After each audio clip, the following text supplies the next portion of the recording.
Hello les amis, c'est Gaëlle et je vous souhaite la bienvenue dans un nouvel épisode de mon podcast Âme-toi.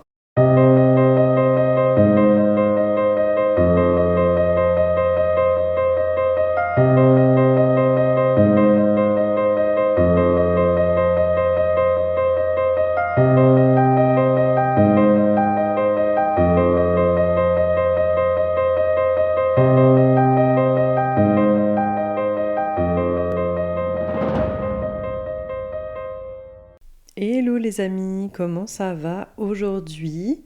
Alors de mon côté, ça va très bien, il fait super beau. Franchement, on a un temps de fou sur Strasbourg, ça fait trop plaisir. Ça y est, le printemps est là et presque on pourrait dire que l'été arrive, donc ça sent bon et ça fait beaucoup de bien au moral. Je pense que vous êtes d'accord avec moi. Même si on n'est pas là pour parler météo, on est bien d'accord. Aujourd'hui, j'ai envie de parler d'un sujet qui me travaille beaucoup et qui m'interpelle beaucoup, qui m'intéresse beaucoup, vous l'aurez compris, qui me tient à cœur.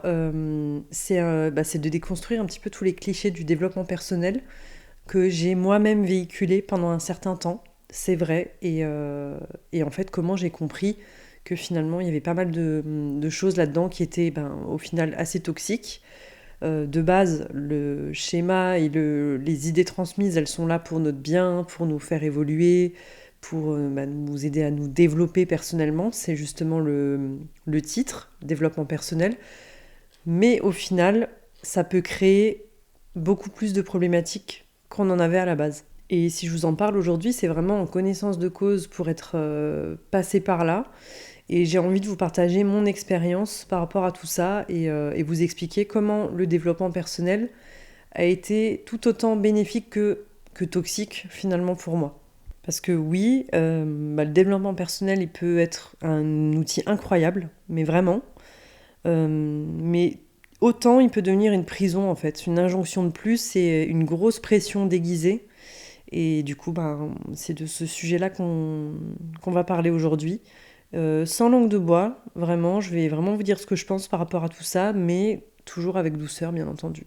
Donc le premier point que j'ai envie d'aborder, c'est le positivisme toxique, qu'on voit beaucoup dans le développement personnel, dans le sens où, limite, ressentir des émotions dites négatives, je mets des guillemets là-dessus et je vous expliquerai, enfin ça je le dis souvent, j'aime pas parler d'émotions négatives ou positives parce que pour moi il n'y en a pas. Mais du coup, le fait de ressentir des émotions dites négatives, c'est-à-dire de la colère, de la tristesse, des choses qui sont pas agréables, en gros, c'est pas bon. Alors, je paraphrase bien sûr, mais en gros, c'est un peu ça.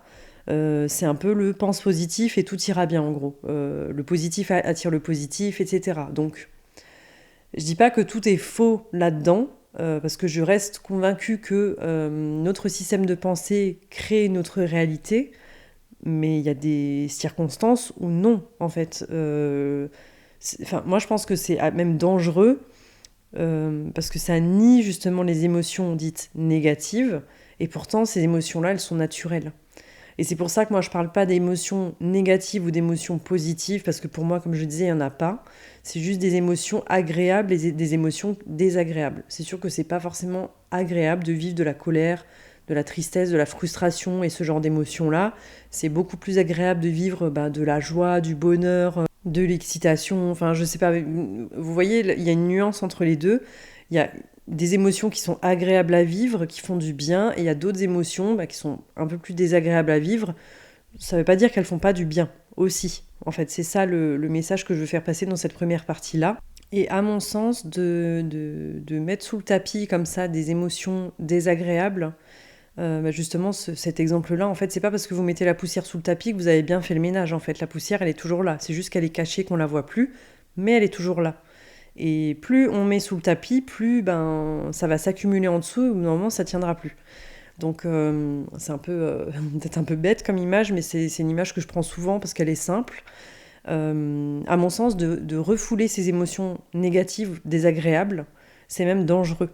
Parce que, croyez-moi, une émotion, quand vous la refoulez, peu importe le temps que ça prendra et le moyen qu'elle trouvera, elle finira par ressortir, quoi qu'il arrive. Une émotion refoulée finit toujours par ressortir. Mais vraiment. Donc de se dire je vais refouler mes émotions désagréables ou négatives parce que ça renvoie à une mauvaise image de moi ou je vais me forcer à ne ressentir que des émotions positives pour augmenter ma fréquence vibratoire et attirer à moi des choses positives. Je sais pas comment vous le dire autrement, mais ça pour moi c'est du bullshit en fait. C'est justement en accueillant ces émotions et en les comprenant, en les analysant, en comprenant d'où elles viennent, pourquoi et comment traverser justement ces phases-là, qu'on arrive à s'élever de plus en plus. Plutôt que de faire un espèce de faux travail comme ça où on refoule tout, ce qui est pas bon, entre guillemets. Enfin, là, je vous parle vraiment des clichés du développement personnel. Hein. Je vous dis pas que toutes les personnes qui font du développement personnel donnent ce genre de message, mais malheureusement, c'est quelque chose que je vois beaucoup encore aujourd'hui.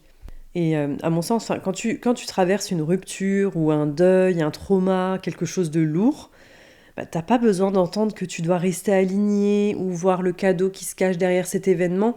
Enfin non, en fait, il y a un moment donné, t'as le droit de pleurer, t'as le droit d'être triste, t'as le droit d'être en colère, t'as le droit de vivre toutes ces émotions-là qui sont totalement normales dans ce genre d'événement. C'est ok, en fait, plutôt que de te dire non, alors du coup, toutes les merdes qui m'arrivent, il faut forcément que je vois le sens derrière, c'est un message que l'univers veut me faire passer. Alors oui, dans certains cas, on peut. Je vais vous donner un exemple. Je sais plus si je vous ai raconté cette histoire, mais en gros, j'avais repris un poste de cadre dans les assurances là il y a quelques mois, parce que j'avais besoin financièrement en fait de me stabiliser un petit peu, donc j'ai repris un poste et sans rentrer dans le détail, j'ai perdu ce boulot. Pour des raisons que je ne connais toujours pas aujourd'hui. Donc si vous me posez la question, je ne saurais même pas vous répondre, voilà, pour écourter le truc. Mais en gros, j'étais en période d'essai longue parce que c'était un poste de cadre et je me suis fait virer du jour au lendemain sans explication.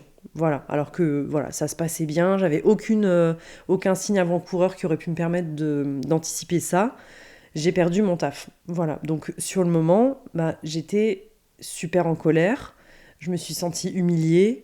Je me suis sentie rejetée, j'ai eu énormément d'incompréhension parce que j'ai pas eu d'explication, donc aucun moyen de me remettre en question aussi pour savoir ce qui a pu ne pas aller ou quoi, vraiment aucune explication, et donc ça a été super compliqué à vivre. Sur le moment, je me suis pas dit, bon, tout de suite, ok, alors je vais pas vivre ces émotions-là, je vais me concentrer que sur le positif et me dire qu'il y a forcément une bonne raison. Non, en fait, sur l'instant, j'étais pas en capacité de voir les choses de cette manière-là. Donc j'ai vécu ma frustration et ma colère et ma tristesse et toutes ces émotions-là que j'avais à vivre pendant le temps qu'il m'a fallu. Et une fois que j'ai eu digéré ces émotions, que j'ai réussi à travailler dessus, à les vivre, à les conscientiser et à les accepter surtout, à ce moment-là, j'ai pu me dire, ok, maintenant, qu'est-ce que je fais ? Et j'ai réussi à voir, à mon sens, le message positif caché qu'il y avait derrière. Et à mon sens, le message positif caché, c'était de reprendre le projet que j'avais lancé il y a 1 an et que j'avais mis en stand-by pour plein de raisons personnelles. Et je me suis dit, là, c'est le moment, en tout cas, c'est le signe, c'est le moment de reprendre et de faire les choses comme j'ai envie de les faire, etc. Mais je ne sais pas si vous voyez la nuance de ce que je vous explique en fait dans cet exemple-là.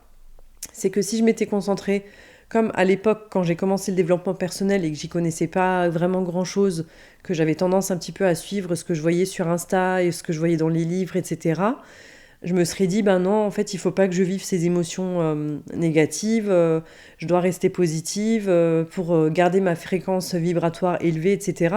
Sauf que quand on se ment à nous-mêmes, notre fréquence vibratoire, clairement, elle n'est pas élevée du tout, en fait, ou bien au contraire. Donc voilà, je sais pas si ça vous parle cet exemple, mais je disais avant, en fait, c'est pas parce que vous vivez, quand vous vivez une épreuve difficile, que ce soit, je disais, une rupture, ça peut être un deuil. Enfin, comment vous allez dire maintenant quand vous avez perdu quelqu'un de proche où c'est extrêmement difficile, il y a forcément un cadeau caché derrière. Non, en fait, je suis désolée, mais non.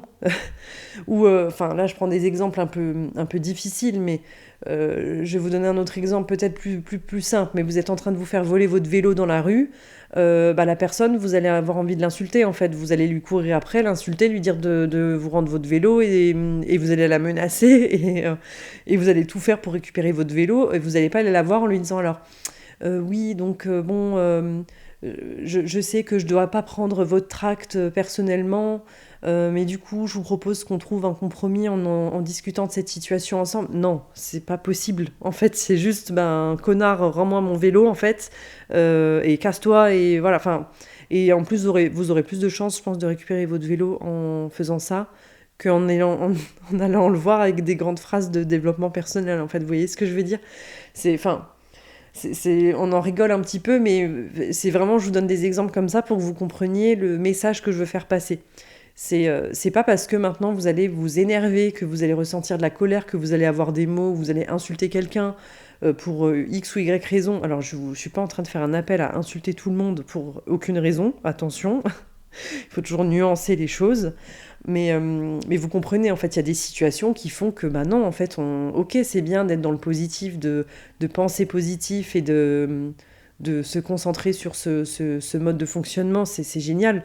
Mais il y a des moments où c'est juste pas possible, et je pense que c'est important de le dire parce que ça peut être super culpabilisant quand on ressent des émotions désagréables, de les vivre et de se dire, en fait, ça veut dire que je suis moins bien que telle personne qui, elle est toujours positive, etc. Non, en fait, l'être humain ne peut pas être toujours positif, on est comme ça.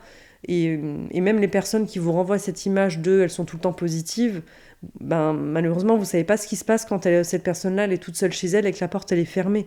On est tous des êtres humains et c'est impossible, à mon sens, de ne pas ressentir des émotions comme ça, dites désagréables ou négatives. Voilà. On a tous des parts d'ombre et des parts de lumière. Ça, c'est comme ça, c'est intrinsèque, c'est le yin et le yang, c'est comme ça. En fait, ça fait partie de nous.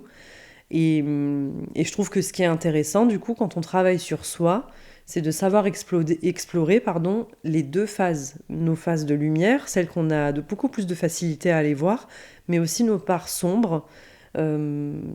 Justement, qu'est-ce qui ressort de nos parts sombres, et de savoir, en fait, c'est comme ça qu'on sait comment on fonctionne et comment on est vraiment au plus profond de notre être. Et l'un ne fonctionne pas sans l'autre. Et donc, voilà, ce que j'ai envie de dire, c'est juste ne pas chercher à fuir cette part d'ombre.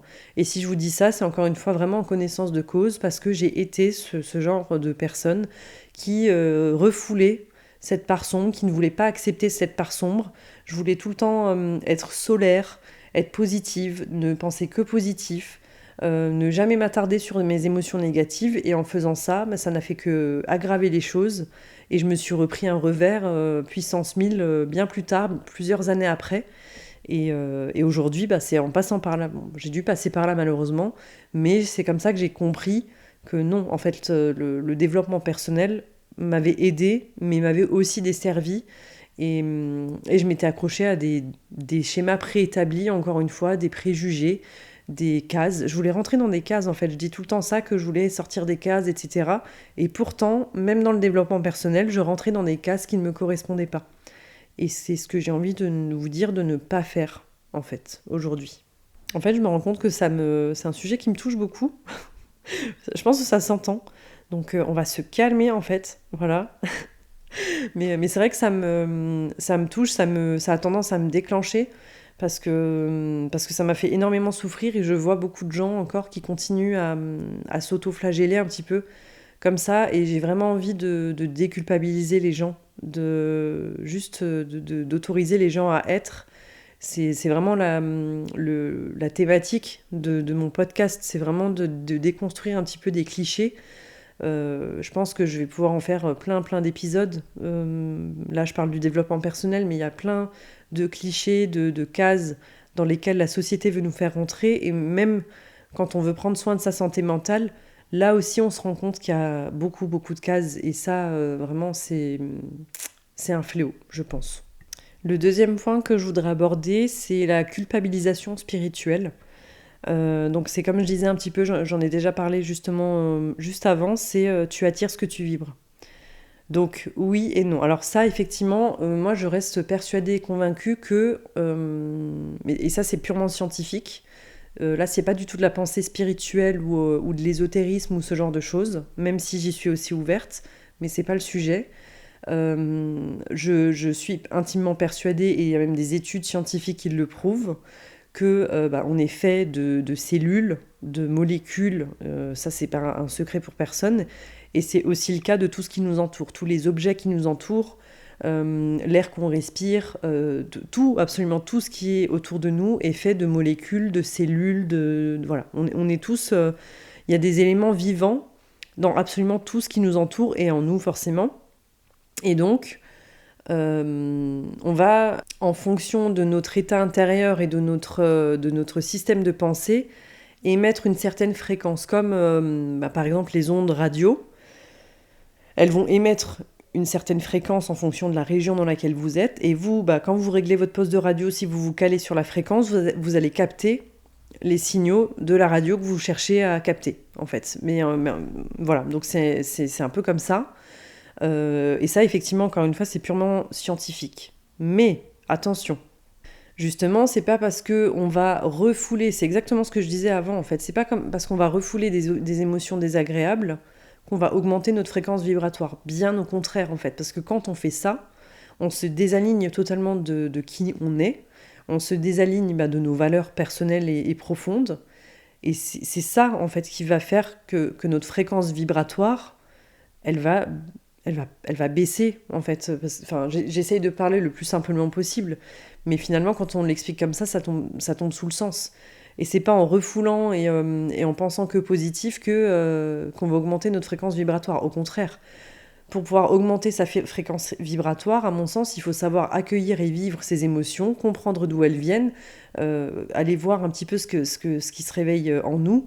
C'est vraiment, en fait, plus on apprend à se connaître et plus on apprend à comprendre notre fonctionnement et accepter qu'il y a des moments où on est dans notre part sombre et des moments où on est dans notre part de lumière, que c'est comme ça, en fait, qu'on va augmenter notre fréquence vibratoire. Je sais pas si vous comprenez ce que je veux dire, parce que je pars un peu dans tous les sens peut-être, mais c'est pas en refoulant et en faisant semblant d'être une personne qu'on n'est pas qu'on va augmenter notre fréquence vibratoire. Donc quand on dit tu attires ce que tu vibres, à mon sens, c'est vrai, mais attention, on n'attire pas, justement, en fait, on n'attire pas ce qu'on n'est pas. Enfin, on sait pas en faisant semblant d'être quelqu'un qu'on va attirer cette personne qu'on veut attirer, enfin cette personne ou cette situation ou peu importe. Mais on va attirer à nous ce qu'on est vraiment au plus profond de notre être. Et ça, on peut pas le cacher, en fait.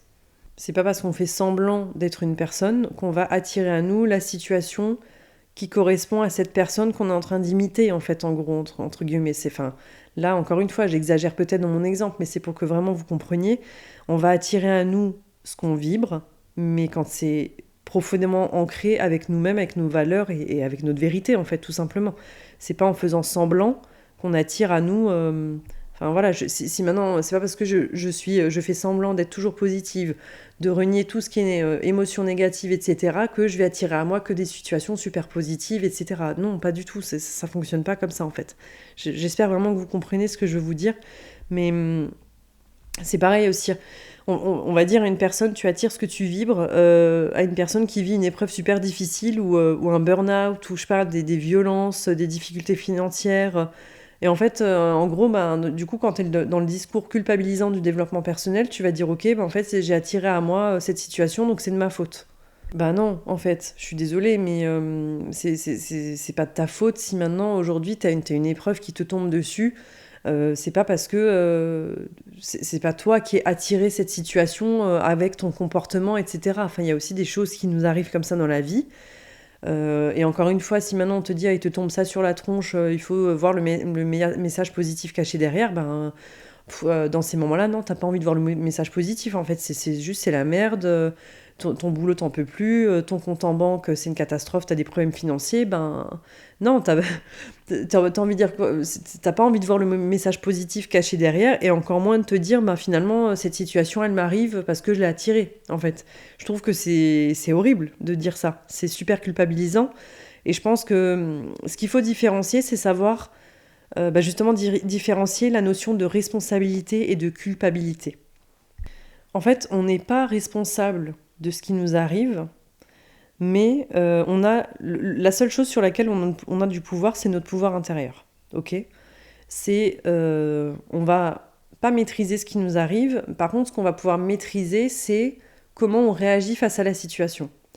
Mais encore une fois, attention, je ne dis pas ça dans le sens où il nous arrive quelque chose de difficile, et du coup, en fait, on se dit, ouais, j'ai le pouvoir de maîtriser comment je vis la situation, donc je vais forcément le vivre super positivement. Non, c'est ok, comment je vis la situation? Ben là, en fait, sur l'instant, c'est hyper difficile, je me sens mal, je suis triste, je suis en colère, je suis frustrée, je suis ce que vous voulez. C'est ok.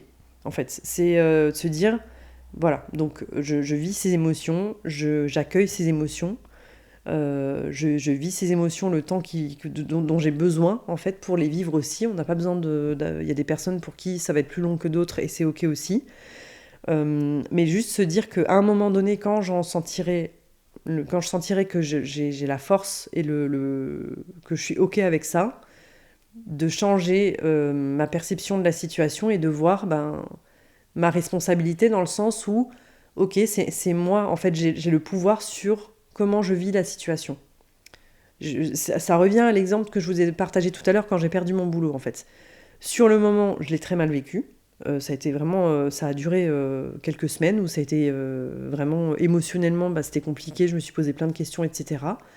Mais à un moment donné, je me suis dit que je ne pouvais pas rester non plus indéfiniment dans cette phase-là. Que ok, j'avais vécu mes émotions. Qu'est-ce que je vais faire de cet événement pour le rendre positif, plutôt que de me laisser couler et de continuer à me victimiser.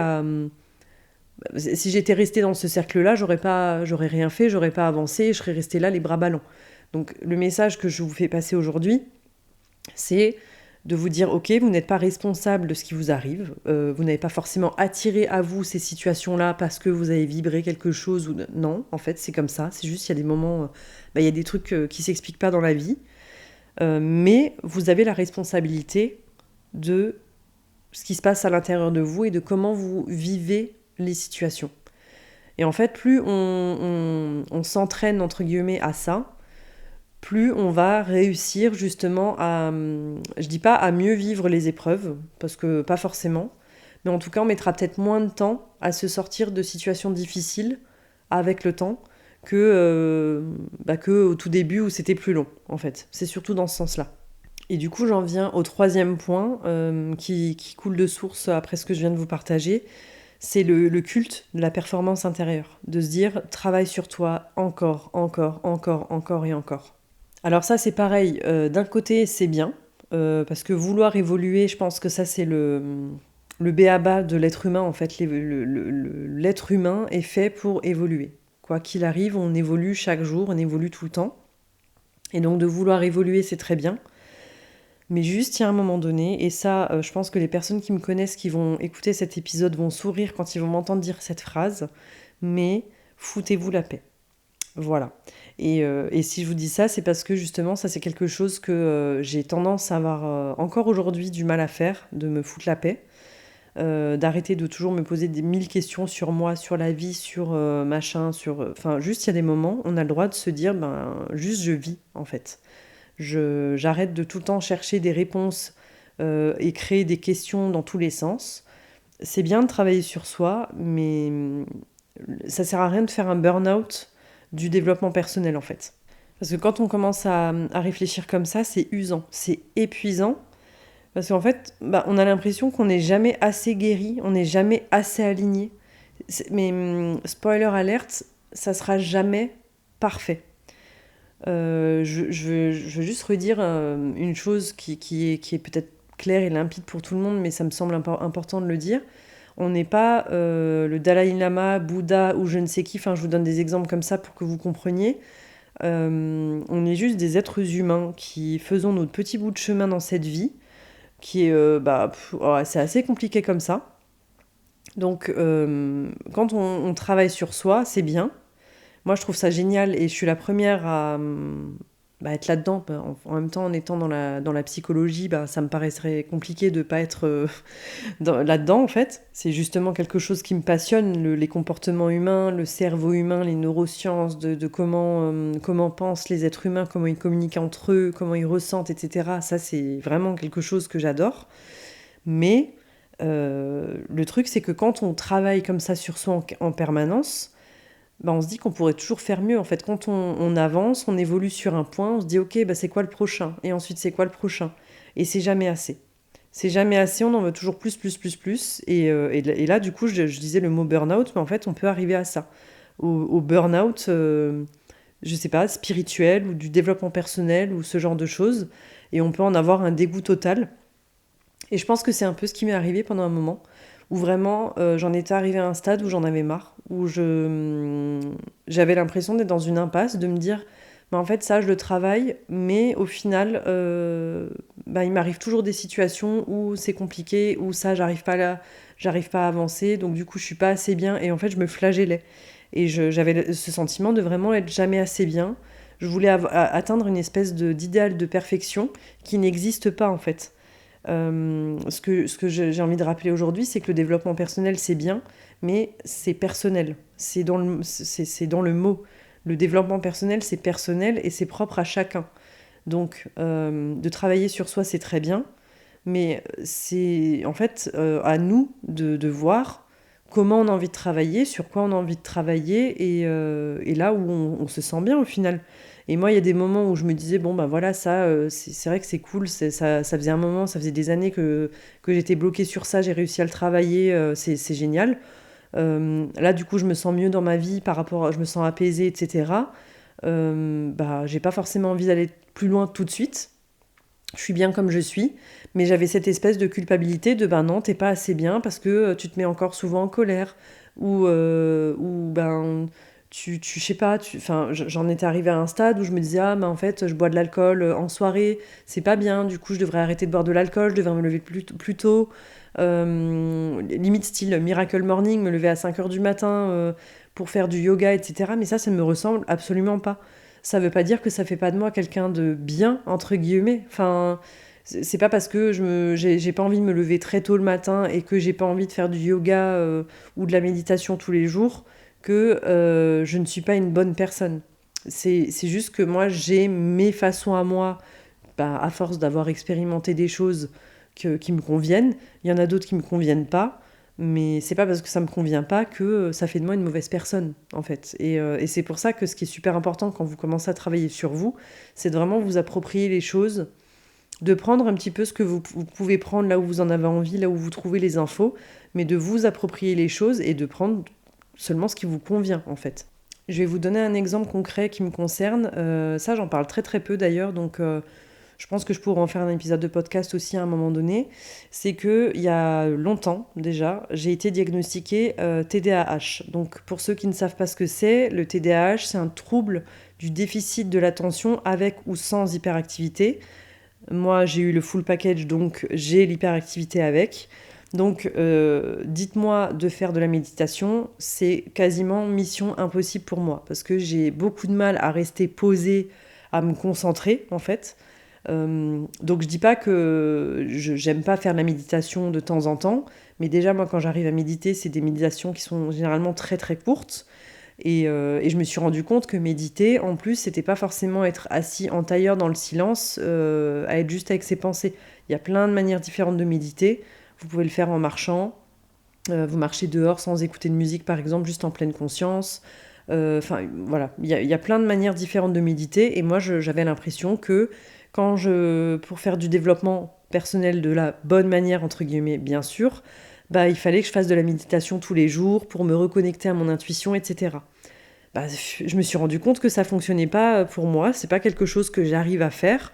Alors après, je vous dis ça, TDAH ou pas, on peut ne pas réussir à méditer, hein, ça n'a rien à voir. Mais là, je vous parle de mon exemple précis où vraiment, cette pratique-là, elle n'est pas du tout adaptée à moi et à mon fonctionnement. Donc du coup, je me suis beaucoup culpabilisée avec ça pendant longtemps, mais en fait, je me rends compte juste aujourd'hui que ça ne me correspond pas et c'est ok en fait. Il y a d'autres manières pour moi de me connecter à mon intuition. Et vraiment, en plus, en faisant, je disais, je parlais de spiritualité avant, je suis très ouverte à ça. En fait, je suis autant, je pense, autant spirituelle que très cartésienne scientifique. Vous voyez, je m'intéresse beaucoup à tout ce qui est science, des études scientifiques, et je lis beaucoup d'infos par rapport à tout ça. Autant je tire les cartes et je fais du pendule. Donc, vous voyez, on peut aussi être les deux. Voilà, donc ça c'est pareil, vous voyez, TDAH, en fait, je pars d'un sujet à l'autre et du coup, c'est pour ça part des fois dans tous les sens. Mais tout ça pour vous dire que c'est pas parce qu'on a encore des blessures ou qu'on a des schémas qui se répètent encore qu'on n'est pas censé évoluer, en fait. C'est pas parce que on n'a pas tout réglé que on n'est pas assez légitime ou qu'on n'est pas assez bien. Ou voilà, ça n'a aucun rapport avec ça. Toute notre vie, on aura des choses à travailler. Encore une fois, spoiler alerte, ça ne s'arrêtera jamais. On n'arrive jamais à un stade de plénitude où on devient Dieu tout-puissant, Jésus qui a tout compris. Enfin, je vous dis Jésus, ça peut être n'importe quoi. Enfin, moi, je suis même pas du coup dans la religion, mais on n'arrive pas à un stade de notre vie où on a absolument tout compris, où tout est absolument clair. On est des êtres humains qui sommes faits d'émotions. Et du coup, bah forcément, c'est normal d'avoir toujours des blessures et des choses qui reviennent. Ce qui compte, c'est d'en avoir conscience déjà, donc de se détacher justement de cet ego spirituel, je pense, et de se dire, ok, bah en fait, ma blessure, c'est ça, je sais comment elle vient se réveiller, je sais ce qui vient la réveiller, comment moi je peux me responsabiliser et gérer ces situations, comment je peux vivre ces émotions. Ça, c'est de l'intelligence émotionnelle à mon sens. En fait, ce que je pense qui est très important, c'est d'avoir beaucoup de compassion envers soi, chose que je n'ai pas assez eue envers moi-même et que parfois je continue à manquer d'avoir, justement pour être vraiment en accord avec soi et améliorer tous les points que j'ai abordés avant. Ça passe par la compassion qu'on a avec soi et d'accepter l'idée qu'on a un travail en cours et que c'est ok. Que toute notre vie, on sera un travail en cours et que c'est ok. Donc là, quand je vous dis ça toute notre vie, il y en a qui disent « Oh là là, flemme, au secours ». Non, mais en fait, ce que je veux dire dans ce sens-là, c'est qu'on n'arrive, à mon sens, jamais à un stade de sa vie où plus rien ne nous touche, plus rien ne nous blesse, où on n'a aucune blessure, où tout est parfait, ou alors c'est rare, ou alors ça arrive très tard. Mais au contraire, moi je trouve que c'est ça qui est intéressant, c'est que toute notre vie, on va avoir des choses qui vont venir nous déclencher, entre guillemets, et on va pouvoir justement s'analyser et voir un petit peu comment on fonctionne. Et c'est ça aussi qui va déterminer un petit peu les personnes avec qui on va avoir des échanges, de qui on va s'entourer, parce qu'on fait aussi un tri dans notre entourage en fonction. S'il y a des personnes qui systématiquement viennent déclencher des blessures chez vous, c'est peut-être aussi un message. C'est pas forcément à vous de vous dire de guérir totalement, d'effacer cette blessure-là, parce qu'à mon sens, c'est pas possible. Mais ça peut être aussi dans le sens où finalement, cette personne qui est dans mon entourage, si elle réveille tout le temps cette blessure chez moi, elle a peut-être pas sa place dans mon entourage. En fait, ça va dans les deux sens. C'est une balance. Et ça, c'est à vous de voir, quand vous faites ce travail justement sur vous, la situation qui est le plus adaptée, tout simplement. Mais vraiment, je pense que la phrase « t'as le droit d'être un travail en cours », là, elle a tout son sens. Ce qui m'amène au 4e point, l'injonction à toujours changer sa perception. Donc ça va venir compléter ce que je vous ai dit avant, dans le sens où, en fait, c'est cette phrase typique de « c'est pas la situation qui compte, c'est comment tu l'aperçois ». Ça rejoint ce que je vous ai dit avant quand je vous ai parlé de la notion de responsabilité, on ne maîtrise pas les événements qui nous arrivent, mais on a la maîtrise sur comment on vit la situation. Donc ça, effectivement, c'est réel, c'est ce que je vous disais tout à l'heure, mais attention à ne pas prendre dans le sens où vous devez minimiser la situation qui est en train de vous arriver. C'est pas du tout le but. De se dire, je sais pas, je vous donne un exemple. Mon chat est mort. Du coup, y a des gens qui vont vous dire autour de vous, ouais, c'est bon, c'est qu'un chat, tu vas pas pleurer pendant 6 mois. Du coup, vous allez peut-être pouvoir... en fait, si vous commencez à penser comme ça, vous dire, ok, j'ai pas la maîtrise sur cet événement qui m'est arrivé, effectivement, voilà, votre chat, il est parti. Ça, vous n'avez pas la maîtrise dessus, mais vous avez la maîtrise sur comment vous vivez la situation. Ça ne veut pas dire que vous ne devez pas être triste, que vous devez minimiser en disant justement c'est qu'un chat. Non, en fait, c'est un membre de votre famille. Et là, c'est pareil, en fait, je vous parle de ça parce que c'est quelque chose que je ressens. Voilà, moi, j'ai toujours mon chat, mais je le considère je dis toujours c'est mon fils. Pour moi, c'est un membre à part entière de la famille. Le jour où il va partir, ça va être extrêmement compliqué. Et je vais pas vouloir entendre ni me dire c'est bon, c'est qu'un chat, c'est pas grave. Là, c'est très très important. Et c'est pour ça que je voulais aborder ce point aussi avec vous. C'est oui, on a cette notion de responsabilité sur comment on vit les situations, mais on n'a pas à minimiser les événements qui nous arrivent. Ni par développement personnel à vouloir travailler sur nous, ni parce que les autres nous disent que c'est pas si grave. En fait, ça, il n'y a que nous qui pouvons savoir en fait comment on ressent les choses et comment on vit la situation. Et si pour nous c'est grave, alors ça veut dire que c'est grave, peu importe ce que les gens vont en dire. Comme ce que je vous disais tout à l'heure, quand on met la poussière sous le tapis, quand on minimise comme ça une situation, sur l'instant, on va un peu être dans le déni, on va se mettre des œillères et on va vouloir avancer. Mais si on n'affronte pas les choses comme on devrait les affronter au départ, ça va nous ressortir à un moment donné. Ça va forcément ressortir à un moment donné. Et en fait, ce que je pense, c'est qu'il faut remettre du réel aussi dans le développement personnel. C'est que c'est facile de dire à quelqu'un, je vous donne des exemples un peu hard, mais pour que vous compreniez la nuance aussi. Je sais pas, une personne qui vit des violences conjugales, en gros, oui, mais en fait, tu attires à toi ce que tu vibres. Il y a un moment donné, ça peut être valable dans certaines situations, mais dans des situations qui sont gravissimes comme celle-ci, des événements qui sont vraiment compliqués, je vous disais, des deuils, des séparations, de perte de boulot, je sais pas, en fait, des situations qui peuvent être vraiment gravissimes, de dire à quelqu'un ce genre de phrase, à mon sens, c'est toxique, c'est toxique au possible, c'est pas aider la personne, bien au contraire, c'est la culpabiliser encore plus, et de dire à une personne, en fait... une personne qui vit ça, en fait, t'as la responsabilité sur les événements qui t'arrivent. Ok, mais on fait aussi avec les moyens qu'on a à l'instant T. Et de savoir faire la nuance entre tout ça, c'est à mon sens super important. Et j'ai l'impression, en tout cas j'ai hâte de savoir ce que vous en pensez aussi quand vous me ferez un retour, que le développement personnel en général, en tout cas celui qu'on voit sur les réseaux et dans certains bouquins ou même dans certains coachings parfois, a tendance à nous éloigner de tout ça. Alors attention, je dis certains. Je dis pas que c'est le cas de tout le monde. Encore une fois, moi-même, le développement personnel, c'est quelque chose que j'adore, qui m'intéresse beaucoup. Mais je suis de plus en plus en train de m'orienter vers même plus de la psychologie que du développement personnel, parce qu'il y a des injonctions comme ça qui sont faites de plus en plus dans le développement personnel avec lesquelles je suis pas du tout d'accord, tout comme il y a des injonctions aussi dans la psychologie, attention. Mais ça me semblait important de souligner un petit peu tous ces points-là pour faire la nuance entre tout. Donc tout ça pour dire que oui, la perception joue un rôle, ça c'est une certitude, mais c'est pas simplement de changer sa perception d'une situation qui va nous guérir. C'est ça le message que je voulais faire passer. Donc dans tout ça, ce que je retiens et surtout ce que je veux transmettre, j'espère vraiment que mon message sera compris et entendu et pas mal interprété. C'est pour ça, je répète, j'ai hâte d'avoir vos retours sur cet épisode qui, à mon sens, peut amener des discussions vraiment très très intéressantes sur votre façon de voir les choses dans tout ça. Est-ce que vous êtes d'accord, pas d'accord? Si oui, pourquoi? Enfin, ça m'intéresse vraiment de lancer un débat qui me semble très important et constructif pour tout le monde. En tout cas, c'est de dire que le développement personnel, il n'est pas là pour qu'on devienne parfait. En fait, il n'est pas là pour qu'on arrive à une version de nous, pareil, cette phrase, arriver à une meilleure version de soi-même. Je la disais avant, en fait. Et c'est vrai que quand je me revois, il y a plusieurs années en arrière, à dire ce genre de phrase, quand je vois l'évolution et comment j'analyse les choses aujourd'hui, je me dis, mais c'est n'importe quoi, en fait. C'est... être la meilleure version de soi-même, qu'est-ce que c'est? Il n'y a pas de meilleure version de soi, en fait. Arriver à ça, c'est vouloir atteindre un idéal qui n'existe pas.